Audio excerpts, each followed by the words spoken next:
and welcome to Special Report on ARCN TV. I am Fatima Suleiman.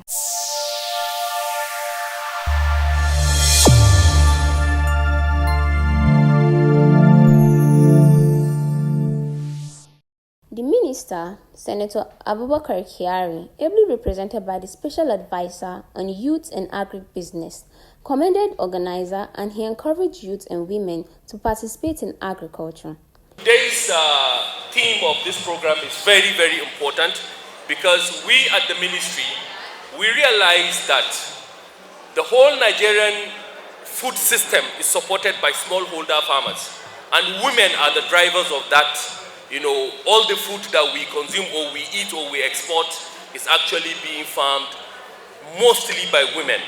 And what have we done? We came up with different kind of programs to see how we can support the young farmers, young women and men that are into agricultural activities.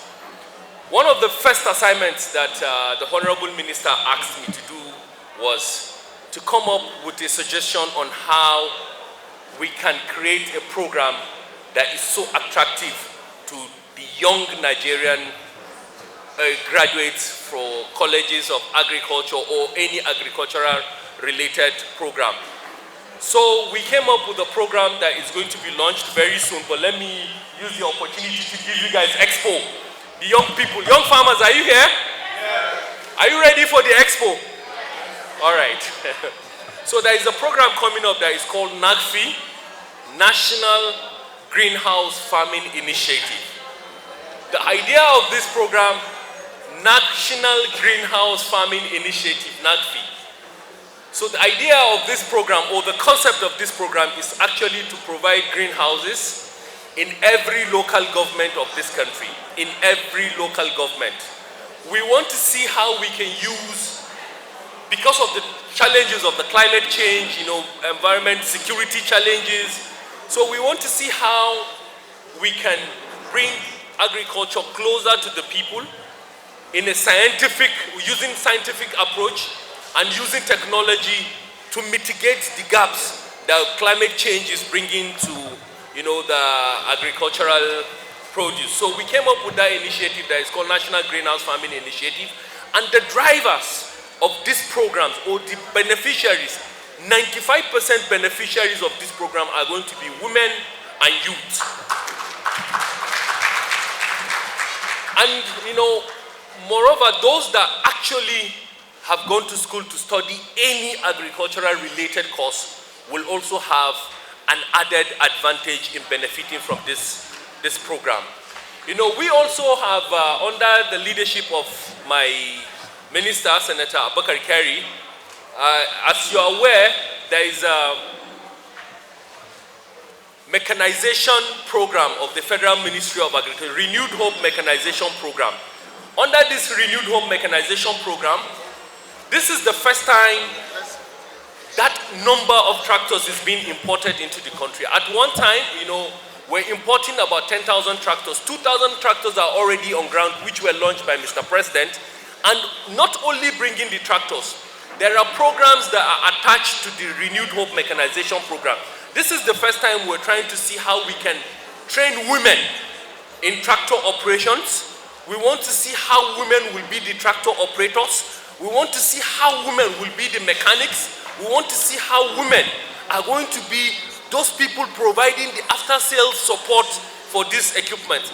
And programs have been designed that trainings are going to start very soon, and women are going to be the major beneficiaries of this initiative. And so also youths are also going to be part and parcel of this initiative. In his remark, the Chairman Board of Trustees, National Agriculture Foundation of Nigeria, urged them to align with the President's directive, which emphasized the importance of farming what you eat and eating what you produce. So I want to encourage all of you, youth and women, to really take your spaces in the building of Nigeria's food system. Because food is important to livability in society. The United States is said to be food secure because you will not spend more than $2 to to eat anywhere in the United States of America. There is nowhere where there is no food and people have access to it.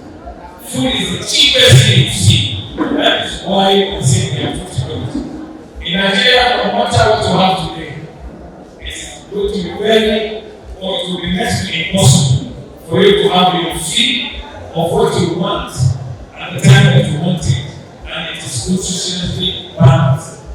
We need to work very hard to get to that stage. And you, more than anybody, are better qualified to ensure that.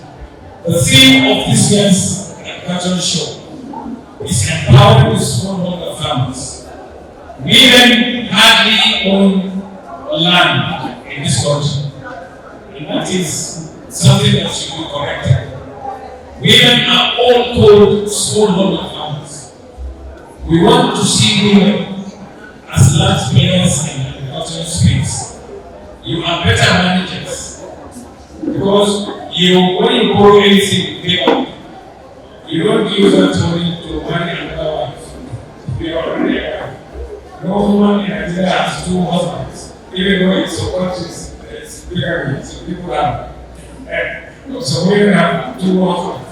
In Nigeria, I don't think we have any incident like that. And the youth will bask in the euphoria of being youth, even at 40. There is somebody at 40, 45. I saw a youth here in Advert who is almost 60, saying, because you youth are not interested in agriculture.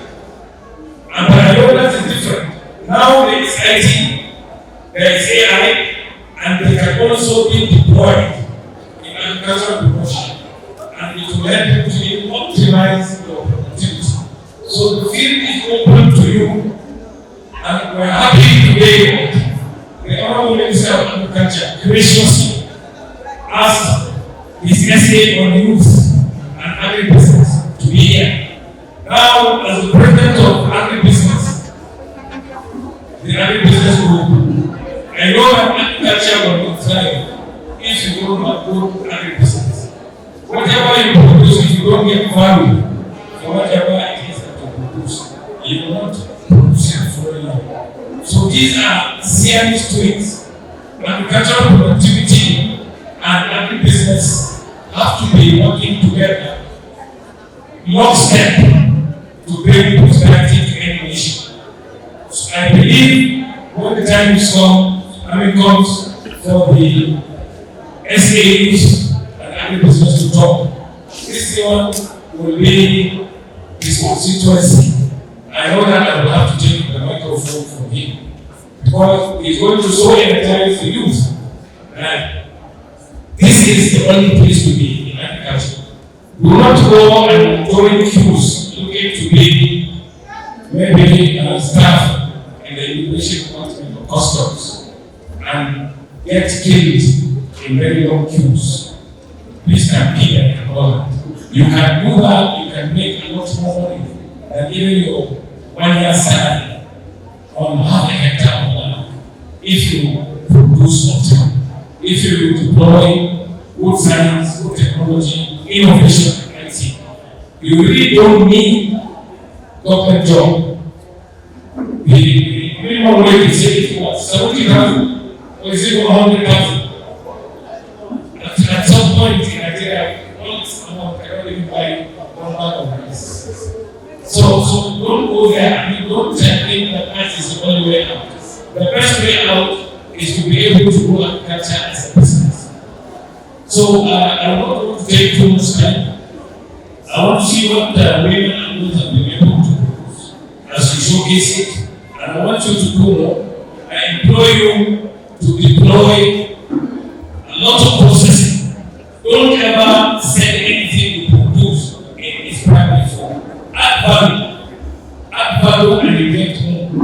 If you sell anything in its primary form, you are enriching the other person as fast. Take for instance, if you produce a sample, maybe one ton of it in the farm, from the farm, because maybe another is for the sake of this discussion. By the time you turn it into ethanol, or even into barley, or starch, what is produced from Monitor bring to you? A lot of money. So you need to look and read these issues between the line and be able to become a rich person, exit poverty, exit subsistence by being focused on producing optimal wealth. Read very hard as a youth, understand the process before you get into it. Do not go to agriculture because your friend is doing poultry. You have to know you need to market, you need to make money to feed the plants, you need to produce and to give the chicken a lot of talent so that you don't lose so many of them to diseases like Newcastle and other diseases. So what you do is, as youth and men, you should learn whatever you want to produce. You will not get into the production of agriculture without knowing how to sell what you produce, how to produce or add value to what you produce. How to market is very, very crucial. You can have 100 tons of end products. If you don't have market, you will be forced to sell it at a very low or giveaway price. That is what is happening to many farmers. Even though today we have very high cost of inputs, at the end of it all, when you keep your maize in your store, you are forced to sell it even at low price to be able to buy indomie for your children because they are used to eating indomie. Whatever you produce from corn, for instance, they don't like it. Unless you go to a higher level of processing and you can learn to do that. If you go to the United States, you will be surprised at what they do with corn. Not only do they use it for animal feed, they use it for human consumption, and it comes in many forms. In pastries, in drinks, in so many things, which will bring you a lot of prosperity. The guest speaker, Professor Meikano Mohammed Ari, spoke on the topic empowering smallholders women and youth farmers towards attainment of food security in Nigeria. There is no nation that can be food secure if you are not feed secure.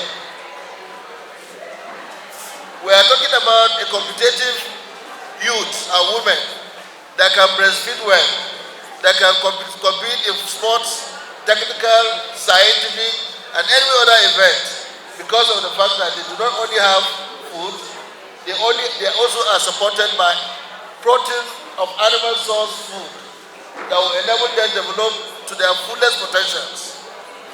So we are now talking about food and nutrition security. Let's reflect on the Nigerian agriculture scenario. It has never been better for Nigerian agriculture. Can we clap for Mr. President? And I tell you on good authority for two reasons.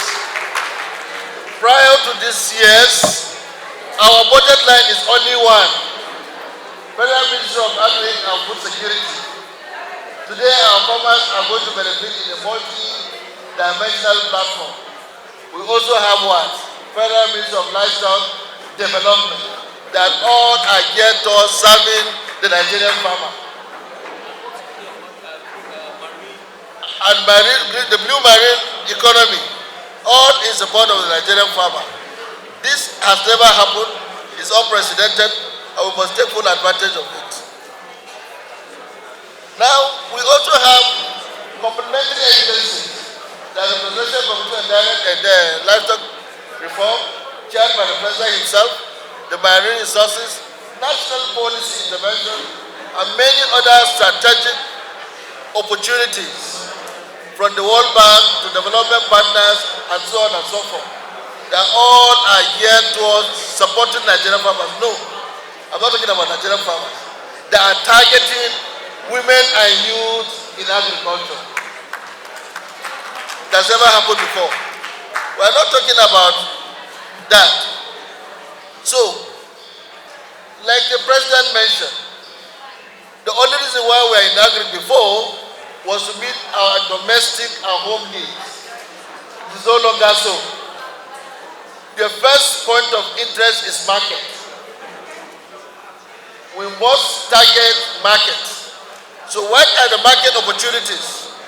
Today, we have over 58 million cattle, 48.6 million sheep and goats, We have a feed demand of 15 million trillion tons of feed. We have a feed deficit gap, and we also have international requests from our partners. This is a huge market.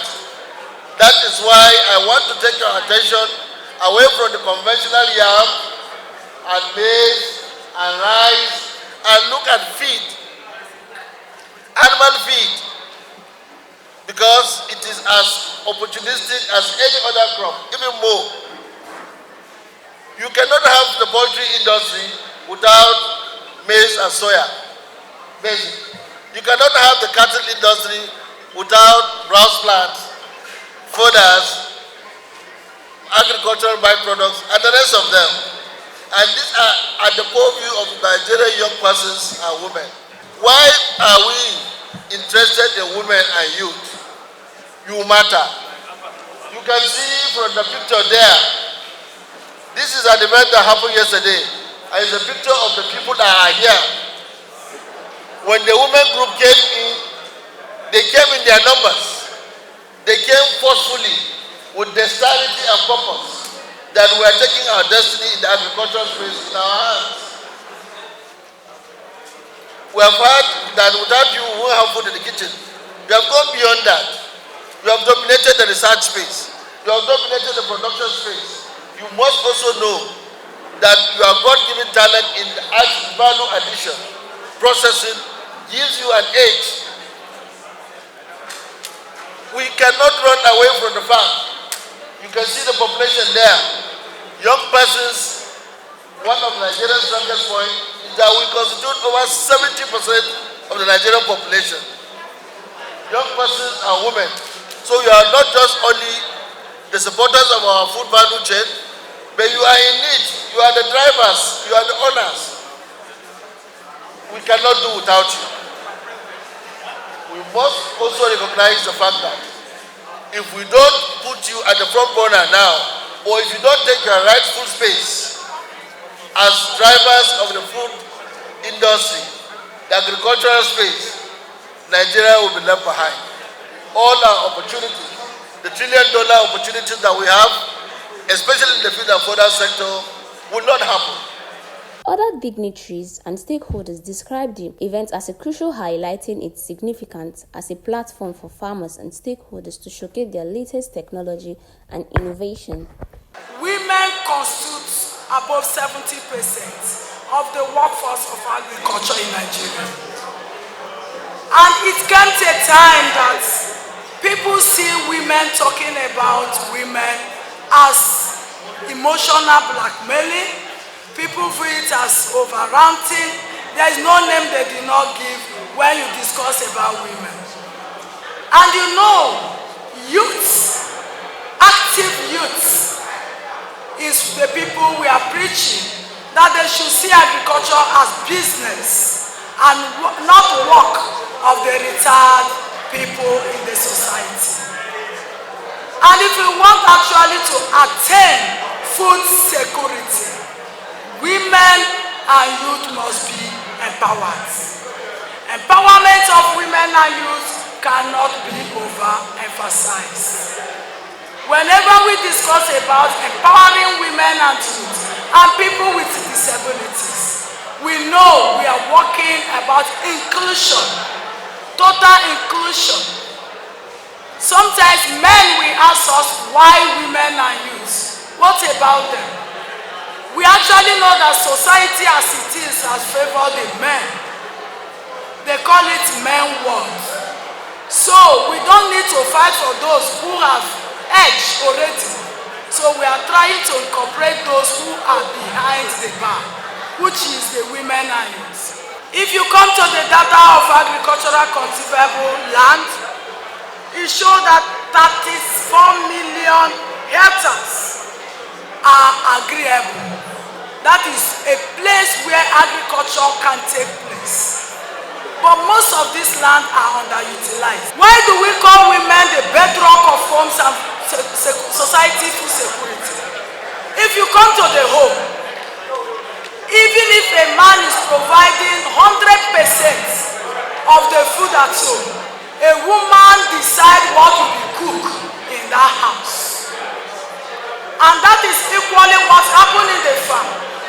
the work in the farm is done by the women.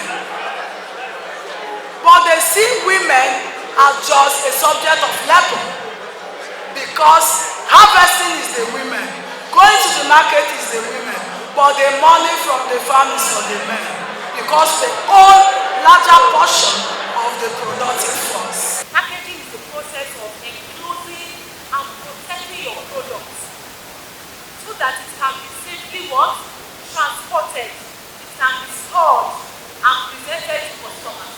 You want your package to be presentable. You don't want a situation where your products get to the customer and the whole thing is messed up, or your customer told you that when I got the product or before I got home, it didn't have spilled into my bag. So you want to package your product in a very safe and hygienic manner. So packaging is very important. It plays a primary role, a critical role in reducing post-harvest losses by protecting produce from spoilage, from contamination, and from mechanical damage. As we know, we have different types of packaging. We have packaging from plastics, we have packaging from paper, we have packaging from metal. Even now, you can use wood even to package tomatoes. If you go to the market and someone is selling his own here on the floor, and the other one package his own carefully in a crate, even if you don't have the money, you want to price the one in the crate. So we are encouraging women, don't just sell your produce in the raw form. Our chairman, Afan, has told us, don't sell your produce in a raw form, no matter how fresh, no matter how you want that money, you want to sell it different, then you have a lot of things you want to attend to. Please, make sure you add value to it. Because the more you add value to it, will give you 20 to 30% more profit. It's more profitable to you than the one that you left just like that. And how do you package it? How do you go about the process of packaging? That's where branding comes in. Branding is, from branding, you now package it and wrap it and give it an identity. Branding is your identity. You want your product to be different from all other products. You want people to know you by your product. That is the color, the logo, what you put on that product.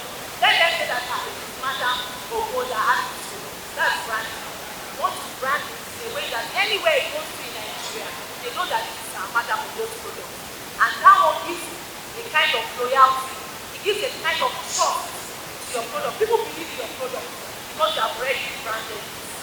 The theme of this year is very apt as the women and youth who are active participants in the agricultural sector always face enormous challenges which hamper their productivity.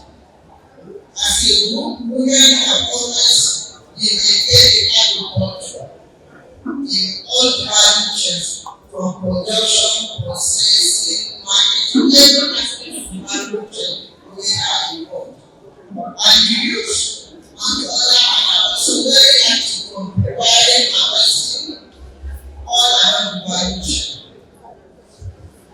With these four stakeholders faces a lot of challenges in the process of execution of their activities. And we all know that they are very important in the sector of agriculture, especially the youths who are supposed to form the new generation of farmers.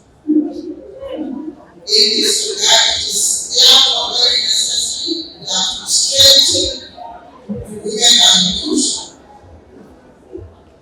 to ensure food sustainability and security in Nigeria.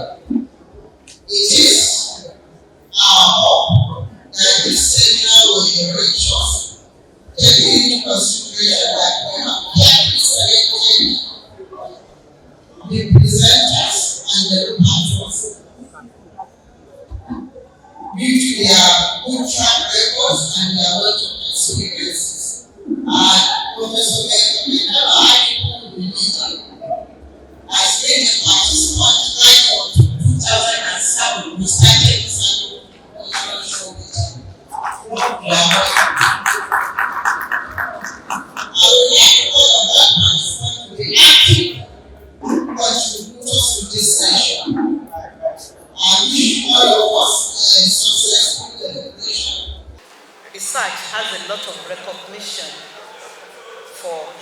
youth and women.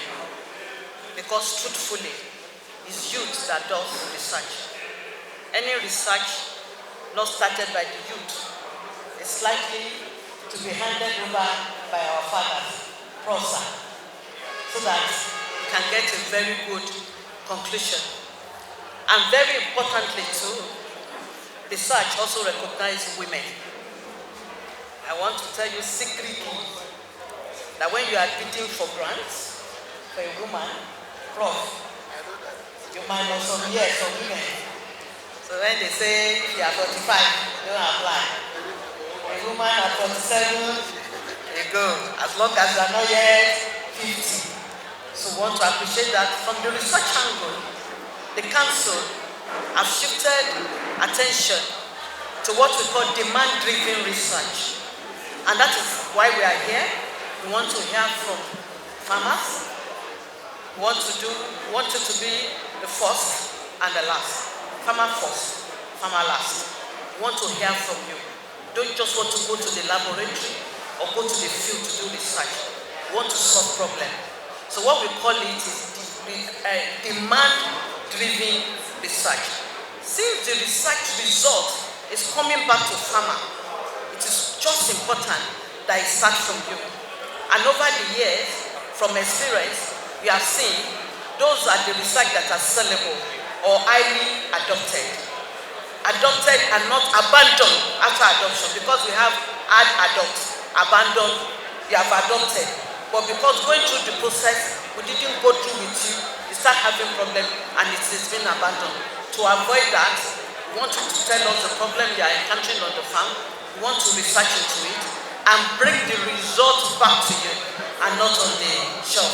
This is supposed to be a very beautiful and interesting interactive section. We'll plan to bridge gaps. We plan to have interaction that will go into increase in productivity. We want connection to encourage the young one and to encourage women. Like our daddy said, it is from farm to fork. If the food is not on the table, it has not yet achieved the purpose of food security. I am Fatima Suleiman saying thank you for watching.